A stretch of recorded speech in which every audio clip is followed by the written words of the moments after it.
नमस्कार। संपूर्ण हिंदी स्पेशल एकमात्र YouTube channel Phephana Hindi classes पर आप सभी का स्वागत है। और इस चैनल पर आपको हिंदी के तीनों पक्षों व्याकरण, साहित्य व काव्य शास्त्र का गूढ़ अध्ययन करवाया जाएगा।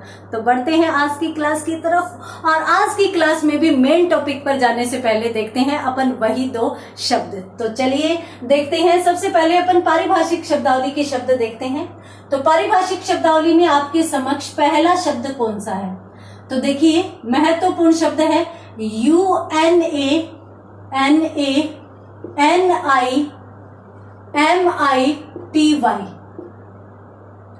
क्या बोलेंगे? इसका उच्चारण क्या होगा? देखिए, यूनैनिमिटी, यूनैनिमिटी इस शब्द का उच्चारण होगा। और यूनैनिमिटी क्या होता है? अपन कहते हैं ना कि यूनिटी होनी चाहिए, एकता होनी चाहिए, तो उसी से बना ये शब्द है। तो इसमें इसका मतलब होगा सर्वसम्मति, सर्वसम्मति, या फिर अपन यूं कह सकते हैं मतैक्य, मतैक्य, या फिर अपन यूं भी कह सकते हैं एक मत, एक मत से। मान लीजिए कोई संस्था है, उसमें संसद कोई ले लीजिए, कोई संस्था क्यों, अब संसद है तो संसद में किसी भी प्रस्ताव को पास करना है तो प्रस्ताव के लिए सर्वसम्मति या यूनैनिमिटी की आवश्यकता रहती है। यदि सब एक मत हो जाते हैं और सब एक मत से कह देते हैं तो वह प्रस्ताव पारित हो जाता है। तो इसलिए वहां पर अपन प्रयोग में लाते हैं यूनैनिमिटी शब्द। दूसरा शब्द कौन सा है? दूसरा शब्द है VICE, वाइस वर्सा। इसको अपन क्या बोल सकते हैं? Vice versa. अब इस शब्द का हिंदी अर्थ क्या होगा? यानी वाइस वर्सा जो है वो किसे कहते हैं? विलोम क्रम के लिए कहते हैं, विलोम क्रम से। इसका शाब्दिक अर्थ होता है विलोम क्रम से, या फिर मैं सीधी भाषा में कहूं, सीधे शब्दों में कहूं तो उल्टा या विपरीत। अब कुछ लोग होते हैं ना, उनको जाने के लिए पूर्व में कहा जाता है, जाते पश्चिम में है।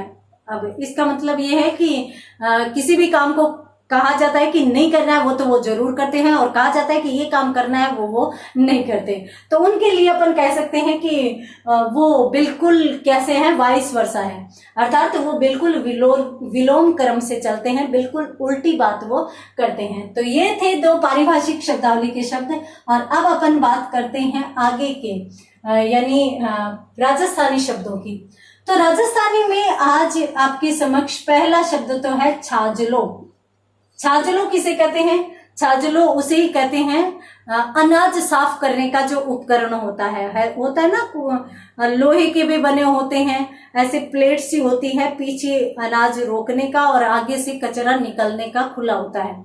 तो ऐसे ऐसे करके महिलाएं हैं वो घर में उससे अनाज साफ करती है। तो अपन यूं कह सकते हैं अनाज साफ करने का उपकरण ही क्या कहलाता है?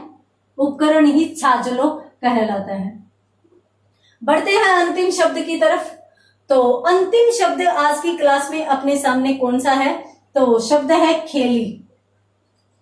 खेली, खेड़ी भी बोलते हैं, पर राजस्थानी में उसे खेड़ी बोलते हैं। अब खेड़ी क्या होता है? पशुओं को पानी पिलाने का जो छोटा कुंड होता है, पशुओं को पानी पिलाने का छोटा कुंड ही क्या कहलाता है? खेली कहलाता है। तो ये थे आज की क्लास की महत्वपूर्ण 4 शब्द। जल्दी से स्क्रीनशॉट लीजिए, उसके बाद बढ़ते हैं अपने मेन टॉपिक की तरफ। और आज की क्लास के 4 शब्द थे यूनैनिमिटी यानी सर्वसम्मति से, मतैक्य से या एक मत से, और उसके बाद वाइस वर्सा यानी विलोम क्रम से, विपरीत यानी उल्टा, और इसके साथ साथ छाजलो अनाज साफ करने का उपकरण होता है, और खेली जो है वो पशुओं को पानी पिलाने का छोटा कुंड होता है। तो उम्मीद करती हूं कि बहुत अच्छे शब्द है, याद हो जाएंगे। बढ़ते हैं मेन टॉपिक की तरफ। मेन टॉपिक अपना कौन सा था? अपन पढ़ रहे थे वाक्य को। वाक्य शुरू किया था कल की क्लास में अपनों ने, जो नया टॉपिक अपन कह सकते हैं। देखिए,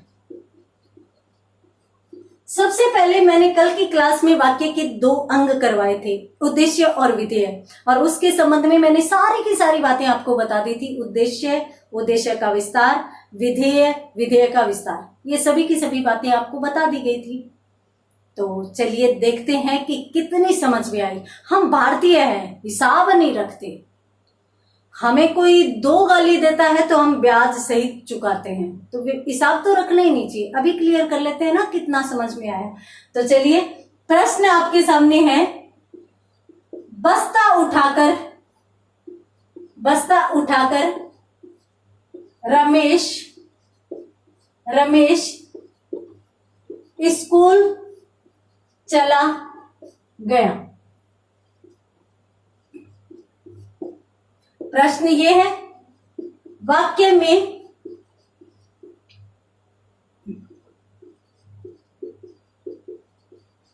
उद्देश्य बताइए।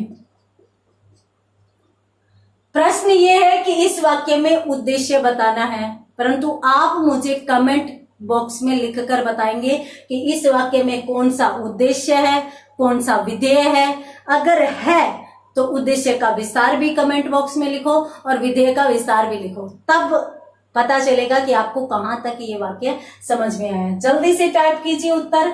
बस्ता उठाकर रमेश स्कूल चला गया, तो इसमें कौन सा उद्देश्य कहा जाएगा और कौन सा विधेय कहा जाएगा। और साथ साथ यहाँ पर अपनों ने कौन सी बात की है, अपनों ने सिर्फ और सिर्फ प्रश्न में उद्देश्य पूछा है, जबकि आपको कमेंट बॉक्स में क्या लिखना है, आपको पूरी की पूरी बात लिखनी है। देखिए, यहां पर विकल्प आपके सामने है, रमेश, दूसरा बस्ता उठाकर रमेश, तीसरा विकल्प है आपके सामने चला गया, और चौथा विकल्प है आपके सामने स्कूल। 4 विकल्प है आपके समक्ष और आपको इस वाक्य में उद्देश्य का चयन करना है। तो उद्देश्य कौन सा हो सकता है? समझ में आ रहा है वाक्य? प्रश्न समझ में आ रहा है? देखिए, अपन सबसे पहले देखते हैं कि उद्देश्य होता क्या है। उद्देश्य माने कर्ता, विधेय माने क्रिया। बस अपने को इतनी सी चीजें याद रखनी है, ठीक है। अब काफी बार अपन एक्स्ट्रा में दिमाग लगाते हैं, और मैंने कल की क्लास में भी आपको बताया था, कहीं भी नई परिस्थितियों को देखकर घबराना नहीं है, नए वाक्यों को देखकर, नए शब्दों को देखकर डरना नहीं है। मुश्किलों का सामना करोगे तभी मुश्किलों को पार कर पाओगे। तो इन वाक्यों में घुस जाइए ना, अपने आप वाक्य ही बयां करने लगेगा कि भाई मेरे अंदर कौन सा उद्देश्य है, कौन सा विधेय है, ये स्वयं अपने को बताएगा।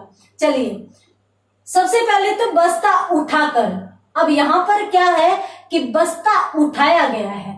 उठाना क्या होती है? उठाना क्रिया होती है, और क्रिया क्या होती है? क्रिया हम जानते हैं कि विधेय होता है। तो ये बस्ता उठाना, ये भी किस में जाएगा? विधेय में जाएगा। समझ में आ गया? हाँ, अब समझ में आ गया। तो बस्ता उठाकर, कहीं भी वाक्य में मैंने ये वाक्य इसीलिए लिया है कि आप ये मत समझ लेना कि भाई कर्ता पहले ही आएगा।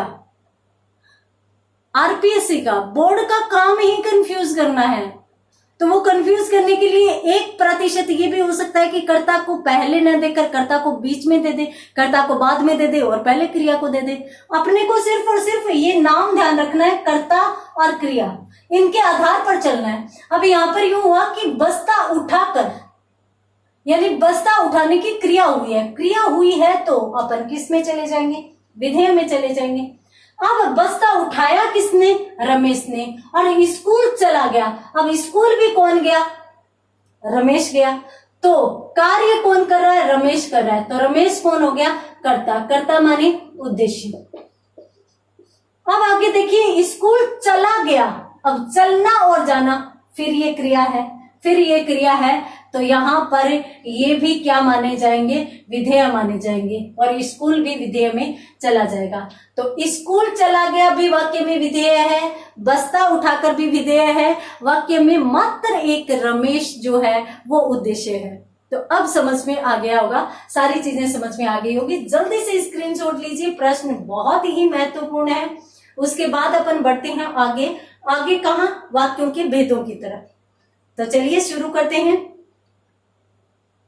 देखिए, अब अपन बात करेंगे वाक्य के कितने भेद होते हैं, कौन कौन से होते हैं। वाक्य भी इतना आसान टॉपिक नहीं है।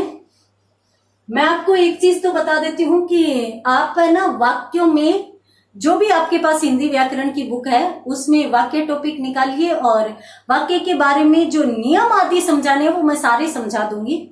बस आप ऐसे कीजिए कि शुद्ध और अशुद्ध जो वाक्य है उनको ज्यादा से ज्यादा पढ़िए, ताकि आपको क्लियर होने लगे कि भाई कौन से किस प्रकार के वाक्य अशुद्ध हो सकते हैं और कौन से शुद्ध हो सकते हैं। चलिए, अपन यहाँ पर किस टॉपिक को शुरू करने जा रहे हैं? वाक्य के भेदों को। तो वाक्य के भेद कितने होते हैं भाई? वाक्य को तीन आधारों पर विभाजित किया जाता है, यानी वाक्य के तीन आधारों पर भेद किए जाते हैं। कौन कौन से? देखिए, सबसे पहले तो क्रिया के आधार पर वाक्य के भेद। दूसरे की बात करें तो रचना के आधार पर वाक्य के भेद।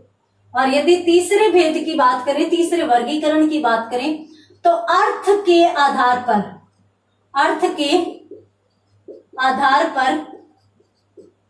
वाक्य के भेद। ये लीजिए, ये तीन आधारों पर वाक्यों का वर्गीकरण किया जाता है। देखिए, सबसे पहले बात करते हैं पहले वर्गीकरण की, क्रिया के आधार पर। क्रिया के आधार पर वाक्य तीन प्रकार के होते हैं, और एसआई की तैयारी करने वालों, स्पेशली आपके वाक्य भी टॉपिक है, और ये क्रिया के आधार पर वाक्य के भेद तो स्पेशली 6th यूनिट में टॉपिक दे रखा है। आप समझ भी जाएंगे जब मैं कहूंगी। तो क्रिया के आधार पर वाक्य के तीन भेद होते हैं। कौन कौन से? कर्तरीवाच्य,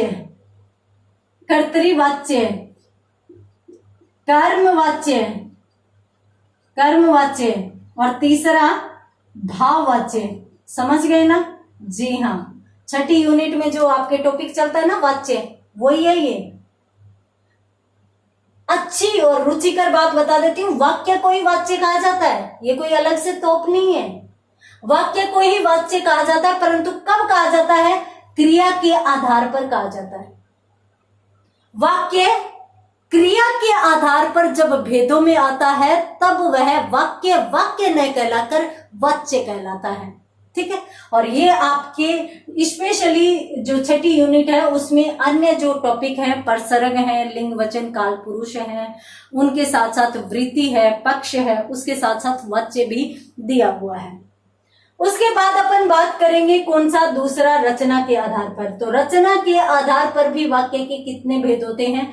3 भेद होते हैं, और सामान्यतः लगभग जो अभ्यर्थी है, विद्यार्थी है, वो सिर्फ और सिर्फ इसी को पढ़ते हैं और यूं मानते हैं कि भाई वाक्य यहां तक ही सीमित है। और ये कौन से होते हैं वाक्य के 3 भेद? एक तो सरल वाक्य, दूसरा संयुक्त वाक्य, और तीसरा मिश्र वाक्य। लगभग अभ्यर्थी यूं सोचते हैं कि भाई वाक्य यहीं तक सीमित है। और सिर्फ इसी भेद को पढ़ा व पढ़ाया जाता है। तो उम्मीद करती हूँ ये चीज भी आपको समझ में आ गई होगी। उसके बाद अपन बात करते हैं अर्थ के आधार पर वाक्य के भेद की।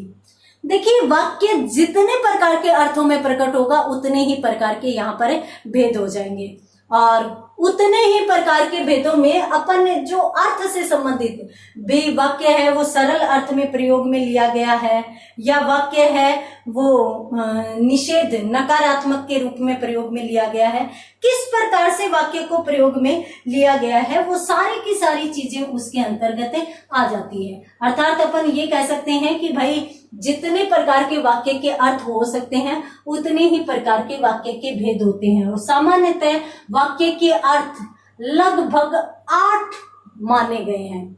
तो इस आधार पर 8 ही भेद माने जाते हैं। उसमें यदि अपन देखें तो एक तो विधानार्थक वाक्य होते हैं,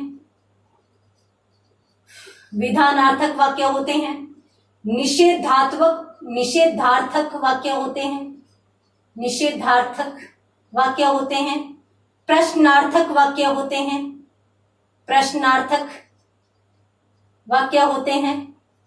देखिए यहां पर मैंने अर्थक लगाया है शब्द, तो विधान का मतलब होता है सामान्य अर्थ, तो सामान्य अर्थ देने वाले, अर्थ के आधार पर भेद पड़ रहे हैं ना, तो सामान्य अर्थ देने वाले, निषेध नकारात्मक अर्थ देने वाले, नहीं के अर्थ में जाने वाले वाक्य, प्रश्न करने वाले वाक्य, प्रश्न का अर्थ देने वाले, प्रश्नार्थक लिखा है, इसका मतलब प्रश्न का अर्थ देने वाले। तो इस प्रकार से वाक्य होते हैं जिसमें विधान हो गया, निषेध हो गया, प्रश्न हो गया, आज्ञार्थक हो गया, संकेतार्थक हो गया, इच्छार्थक हो गया, संकेतार्थक हो गया। तो ये सारे के सारे जो वाक्य हैं, संकेत और संदेह दोनों के दोनों इसमें भेदों में शामिल किए जाते हैं। तो यहाँ पर जब अपन अर्थ के आधार पर वाक्य पढ़ेंगे तब इन सभी 8 वाक्यों का 8 भेदों का वर्गीकरण अपन कर लेंगे। तो एक बार आप इसका स्क्रीनशॉट लीजिए, उसके बाद अपन देख लेते हैं। देखिए, या ऐसे करते हैं, ऐसे करते हैं, यहां पर लिख लेते हैं ताकि आपकी ये टेबल यहीं पर क्लियर हो जाए। ठीक है, प्रश्नार्थक हो गया, उसके बाद आज्ञार्थक वाक्य, आज्ञार्थक वाक्य, उसके बाद इच्छार्थक वाक्य, उसके साथ विस्मयार्थक वाक्य, विस्मयार्थक वाक्य, उसके बाद आ जाता है संकेतार्थक वाक्य, संकेतार्थक वाक्य, और इसके साथ 8वां जो भेद है वो आ जाएगा संदेहार्थक, संदेहार्थक वाक्य। ये लीजिए, वाक्य ये है, इतना सा टॉपिक है, बिल्कुल छोटा सा है, डरने की बात नहीं है, आसान है इसलिए आपको छोटा लगेगा। तो यहां पर अपनों ने देखा कि भी वाक्य को मोटे तौर पर 3 आधारों में वर्गीकृत किया जा सकता है, और उनमें सबसे पहला क्रिया के आधार पर, दूसरा रचना के आधार पर, तीसरा अर्थ के आधार पर। क्रिया के आधार पर 3 वाक्य, क्रिया के आधार पर वाक्य वाच्य कहलाते हैं। तो 3 भेद हो गए, कर्तरीवाच्य, कर्मवाच्य, भाववाच्य। रचना के आधार पर वाक्य 3 प्रकार के होते हैं, सरल वाक्य, संयुक्त वाक्य और मिश्र वाक्य। ठीक है, बनावट के आधार पर। और अर्थ के आधार पर वाक्यों के 8 प्रकार होते हैं। कौन कौन से? विधानार्थक वाक्य, निषेधार्थक वाक्य, प्रश्नार्थक वाक्य, आज्ञार्थक वाक्य, और इसके साथ साथ इच्छार्थक, विस्मयार्थक और संकेतार्थक व संदेहार्थक। ये वाक्यों के भेद है। बस इतनी सी चीज अपने को पढ़नी है। जल्दी से स्क्रीनशॉट लीजिए, फिर अपन शुरू करते हैं एक एक को शुरू करते हैं कि कौन कौन से वाक्य किस किस प्रकार के हो सकते हैं। देखिए,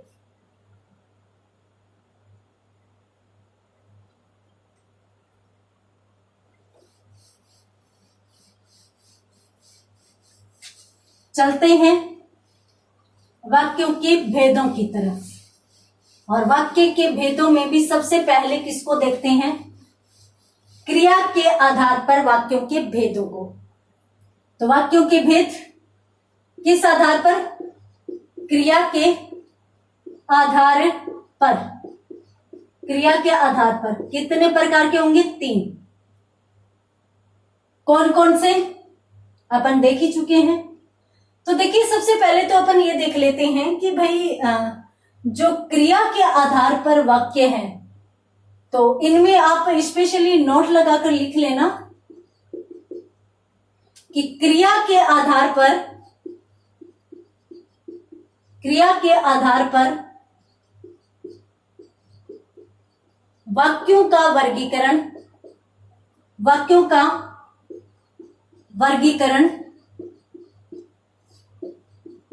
वाच्य कहलाता है।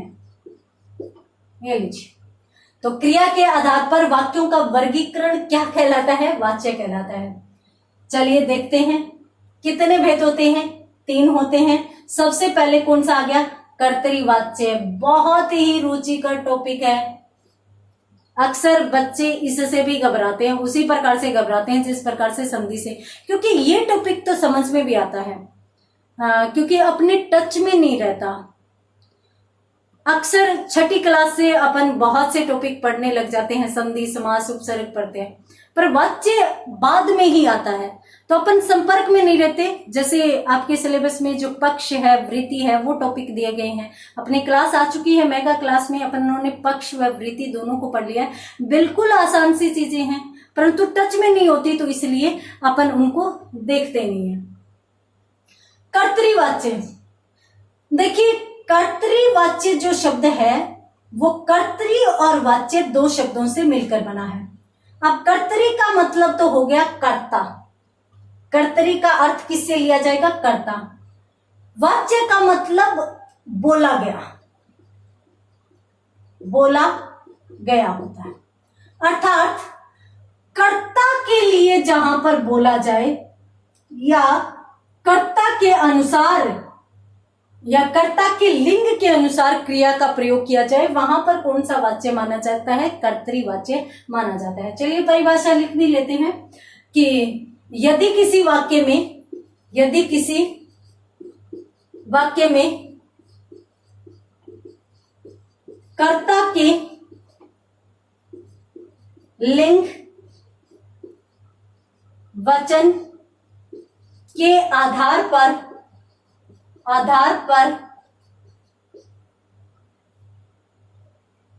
क्रिया का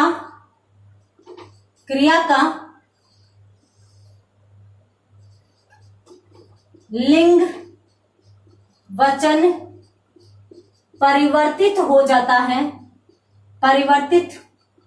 जाता है, तो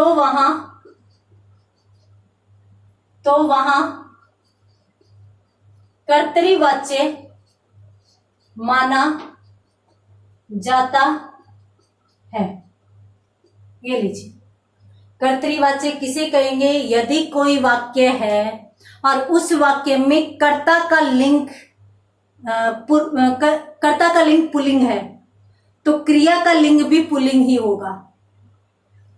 और जैसे ही अपनों ने कर्ता का लिंग बदल दिया, यानी कर्ता स्त्रीलिंग ले लिया, तो क्रिया का भी लिंग बदल जाए, तो वहां पर कर्तरी-वाच्य माना जाता है। अर्थात क्रिया कर्ता पर डिपेंड होगी। ये वाक्य किस आधार पर है? क्रिया के आधार पर है ना।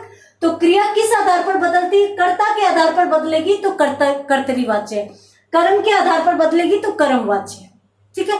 और जहां पर अपरिवर्तित रहेगी वहां पर भाववाच्य माना जाता है। तो मोटे तौर पर तो बात यही है। आप इसका स्क्रीनशॉट लीजिए, उसके बाद अपन वाक्यों के माध्यम से इसमें और समझ लेते हैं। देखिए, अपनों ने ये देखा कि कर्तरी-वाच्य में कर्ता के लिंग वचन के अनुसार क्रिया बदलती है, तो वहां पर कौन सा वाच्य माना जाता है? कर्तरी-वाच्य माना जाता है। जैसे मान लीजिए एक वाक्य है, राम पुस्तक पढ़ता है, ये वाक्य है। देख लीजिए, राम कौन है? पुल्लिंग है। पुस्तक कौन है? पुस्तक स्त्रीलिंग है। और पढ़ता है, ये क्रिया किस लिंग में जा रही है? ये भी पुल्लिंग में जा रही है। अब देखिए, राम कौन है? राम है कर्ता। पुस्तक कौन है? पुस्तक है कर्म, क्योंकि राम कौन सा काम कर रहा है? पुस्तक पढ़ने का ही काम कर रहा है। और ये क्या है? क्रिया है।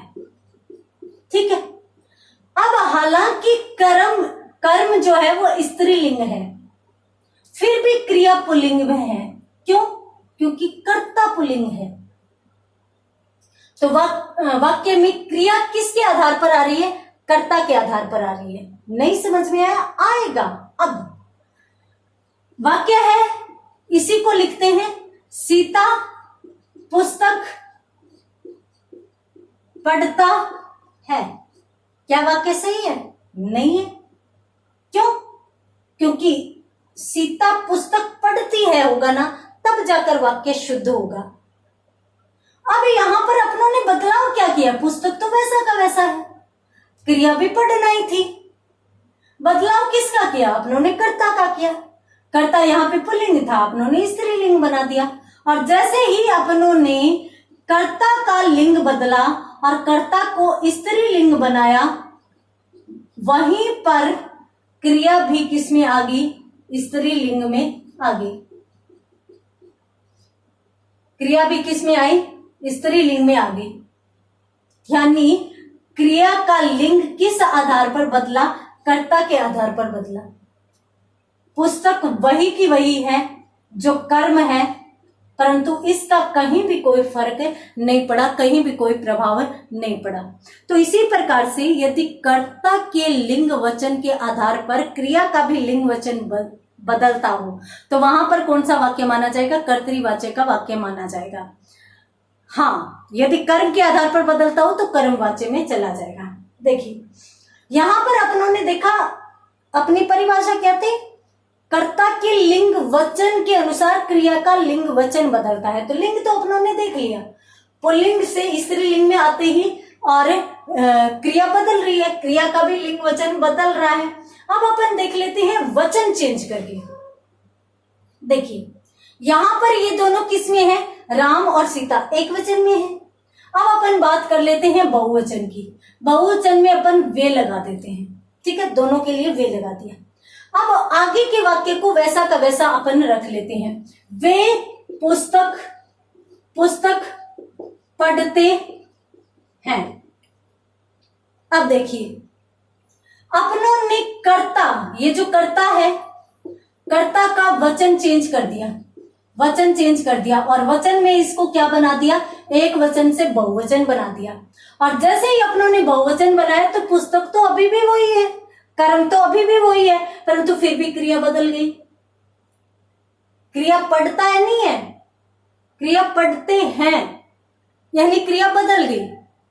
तो क्रिया किसके आधार पर बदली? कर्ता के वचन के आधार पर बदली। तो कर्ता के लिंग के आधार पर और कर्ता के वचन के आधार पर यदि क्रिया बदल रही है तो वहां पर कौन सा वाक्य माना जाएगा? कर्तृवाच्य माना जाएगा। तो उम्मीद करती हूं अब समझ में आया होगा। ये कर्म है जो कि अभी भी स्त्रीलिंग में बना हुआ है, परंतु क्रिया तीनों वाक्यों में बदली है। क्यों बदली है? क्योंकि अपनों ने कर्ता को बदल दिया। अब देखिए, अब अपन कर्ता का लिंग नहीं बदलते, इसी वाक्य को लेते हैं। राम पुस्तक पढ़ता है। अब यहां पर मैंने यूं कह दिया कि मोहन पुस्तक पढ़ता है।